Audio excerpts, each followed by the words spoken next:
Hello, good afternoon. Michael Wynn, Chief Digital Officer of Digital Ops, a division of RB Oppenheim Associates. Thanks for tuning in today for the Digital Marketing Podcast and video. We talk about digital strategies and tactics to help grow your business. Today, my friends, we are going to talk about an epic event that is happening right now. Well, actually, it started last night. Or I guess yesterday, sometime during the hours, because I believe it's been going on roughly 24 hours now. Fortnite, the most epic online gaming platform, is currently in a black hole. Yes, I said a black hole. Imagine now, so for those of you who don't know what Fortnite is, it's an online gaming environment platform where people come and discover islands and they have wars, and it's just an online gaming environment. But there are 250 million users on the platform, and right now, today, Columbus Day 2019, if you fire up the game, it is a giant black hole. Now it's interesting, I was actually watching a video on YouTube today. It was a recorded live stream of some guys that were playing, and they're on the map, Casino Royale map, and they're in the middle of playing and they're shooting, and then all of a sudden one of the guys like blows up and he's like floating out in space, and then all of a sudden the whole island just like sinks into this black hole. And he's online with his buddies and they're all talking about, oh my gosh, what's happening? Like, oh no, and so they're going through this, like, they don't know what's going on. Like, of course they're thinking like, okay, the new map's going to reboot. Like, they get it. That's what's going to happen, right? We're 24 hours in. Like, literally last night, people sat for 6 hours straight because they didn't want to miss, when the new map loaded. They wanted to be the first ones there. And so, they're sitting there and they're just like watching a screen with a black hole and a little red exit button. So what can we learn? I think it's going to be interesting. Now there's been a lot of articles, obviously. This is a huge PR stunt by Epic Games. Epic Games reportedly, there was a number from 2018, I think it was summer 2018, that reported that Epic Games earns roughly $300 million per month on Fortnite. So to shut down for 24, 48 hours, if you average it out, you're probably looking at about $10 million. $10 million, $20 million for 48 hours of downtime, roughly, right? Which, if you think about this, I mean, obviously this is not a commercial, right? But the word is getting out. People are freaking out. Obviously users on the platform are, going full panic mode. Students, all over, the United States, many of them are out of school today. So, while their plans were to sit at home and grind it out on season 11, Fortnite, they're going to be left just seething and steaming the fact that their game is down. So if this is a PR stunt, which it obviously is, like, it is really risky, right? I mean, you're going to pull down $20 million over 48 months, or excuse me, over 48 hours. But the buzz that's happening right now, like, I'm talking about it on my podcast, right? And I'm not even a big Fortnite player. I mean, you got, USA Today is putting it out. Like, this is a massive, massive PR stunt. We're talking like, Barnum and Bailey Circus, like, we're talking 1817 epic, or 1891, whenever the Barnum guy was all doing his crazy stunts for his circus. But I think what we need to do, I think it'll be interesting over the next few days because, oh yeah, and a guy found some kind of cheat code or something that says something about he saw in the code where there was going to be a reboot tomorrow, Tuesday at 6 a.m. So potentially tomorrow at 6 a.m., something's going to happen and the black hole is going to, do something else. What we think is going to happen is that a new game and a new map is going to be loaded. But really, I think what it makes me think about is, okay, if you're going to pull off a major PR stunt, what do you need to have? What are some of the multipliers? Because here's the thing, right? Like you could try a PR stunt and things could go really bad, right? I mean, people could be talking, and they probably are. They're probably pissed. Like they're probably really angry that their game is down, and they're frustrated. So 100%, they've got some negative brand sentiment going on right now. I mean, there's no doubt that people are not talking favorably about this. Like they had plans, they had campaigns they were going to launch. So I think that that's something that you definitely have to have into consideration if you're planning on pulling off a PR stunt. I think something that's interesting too, now obviously this is all happening in the digital space, but what happens if your brand has a digital as well as a real world, physical brick and mortar type of location? Like how does the digital and the real world extension, or the extension of the real world and the digital, like how do those things play when we're talking about a PR stunt? So I do think for sure that the internet scales the stunt playground. I mean that it opens up a whole new realm of possibilities.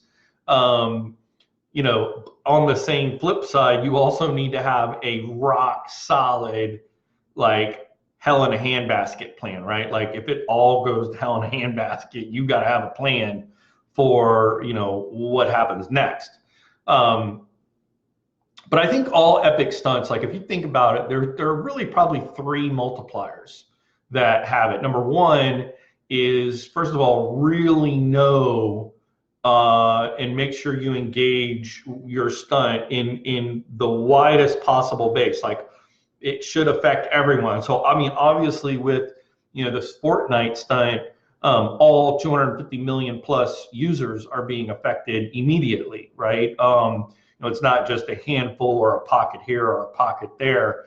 It's base wide. It's got their entire base engaged or disengaged in this case.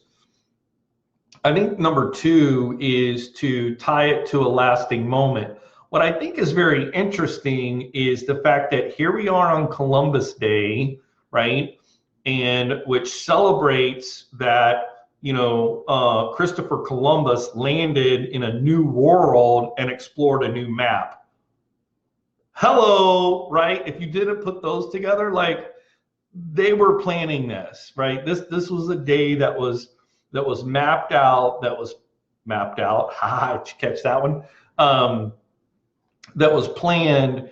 And so I think if you're smart enough to pull this off, if you really can tie it to a significant meaning, you've got a chance that, because it's one thing to draw a big crowd for a PR stunt, but if you can pull off something memorable that lasts, next year, 2 years, 3 years, where people are talking about, this thing long after it's, come and gone, you've really pulled something off. And I think the success to that is planning.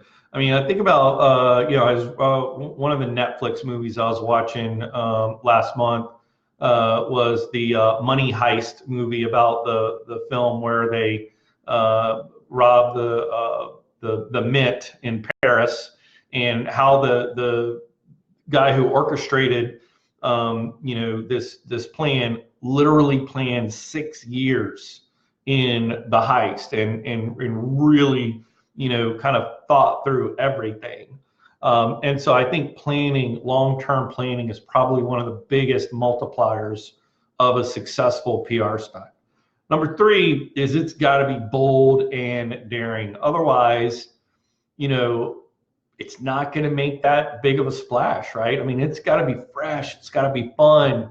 It's got to be unique. I mean, in this case, I'm not sure if this is fresh and fun if all the gamers are down, but I mean, it is creating like a ravenous, you know, starved hunger. You know, these guys are going into serious withdrawals. Fortnite withdrawals are happening right now. I mean, people are probably scheduling appointments with their therapist, like to talk about what did they do during the 48 hours when they couldn't play Fortnite, because guys, this is a serious 250 million people spend a lot of time on this game. Now, so when we talk about those are the three multipliers, well, what about sort of the four, you know, sort of measurables? Okay, like, so I think number one, you want to have kind of some before and after metrics. And I think if you can have some before and after metrics, you want to really think about all of the variables. Like, you know, obviously if you're going to create and have you know, an internet ripple, you want to look at, okay, how many followers and subscribers do we have before leading up to the event, and then after the event, you know, and then you want to maybe look at 90-day windows, like, you know, first quarter, second quarter, third quarter, you know, do some comparisons, because, you know, yeah, you're going to have some initial feedback and some initial results that happen right away. But I think, you know, something really successful from a PR standpoint, when you pull it off, like you want to see that spike, but you like to see sustained growth, right? If at all possible, and then look to see where the peak was, and then, you know, sort of measure that. So obviously, if you've got a digital listening dashboard put together, is really smart. You know, look at your Google Analytics or your app analytics, your social media analytics. I mean, you know, obviously brand mentions, you know, you want to look at that. You want to look at brand sentiment, how people are, you know, thinking and feeling about the brand, because you're going to get a lot during this time for sure. But I mean, obviously there's going to be some, you know, qualitative as well as quantitative numbers that you're going to be able to see during this time, you know, again, leading up to the actual event or stunt, and then post, you know, right? So afterwards, what happens afterwards? I guarantee you Epic Games has got all kinds of metrics, measurements, because I mean, they're literally investing about $20 million in lost revenue to pull this thing off. And so I think that, you know, maybe your brand, maybe you're only looking at, you know, if you do $200,000 a month, you know, and you invest, you know, what percentage of revenue are you willing to risk to pull off this stunt? I think that's a good question, right? I mean, these guys are pulling off, you know, we look at it, 300 million, you know, that's 10 million. I mean, they're looking, you know, what, 10% gross revenue, you know, to pull this thing off. So, I mean, I think, you know, creating a budget, you know, and understanding how this impacts your overall, you know, brand awareness, you know, again, when we go back and we're going to look at this, and I'm going to do a follow up to this, kind of follow this and see. And it's interesting. You can go back in the archives and listen to, I did another Fortnite brand post a few months back that you might want to check out. But the guys at Epic Games, they are serious when it comes to engagement and attention, because 100% they have 250 million people's attention today, and they are 100% engaged or disengaged, if you will, when it comes to the game. So, I mean, those are my thoughts. You know, I think that as a brand, if you're thinking about, you know, if you're facing a stagnant growth and you're looking for an opportunity to really elevate the brand and create buzz, you know, thinking about and planning for a PR stunt can be a fantastic way to do that, but you've got to have it planned and synced and executed with precision. And by all means, have a crisis backup, hell in a handbasket plan if things go south, right? I mean, you need to have that planned out. But I think it'll be interesting. So I'm gonna keep my eye on it. If you're thinking about trying to pull off a PR stunt, keep those things in mind. Number one, multiplier, know and engage your entire base.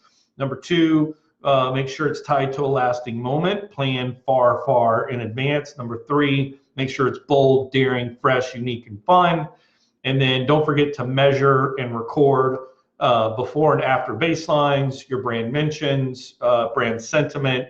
Look at your quantitative and qualitative metrics, whether it's revenue, growth measurements, year to date, and look at those windows in 90-day increments in pre-event and post-event, and then on a quarterly basis, because then you can really measure what was the effectiveness of your PR stunt.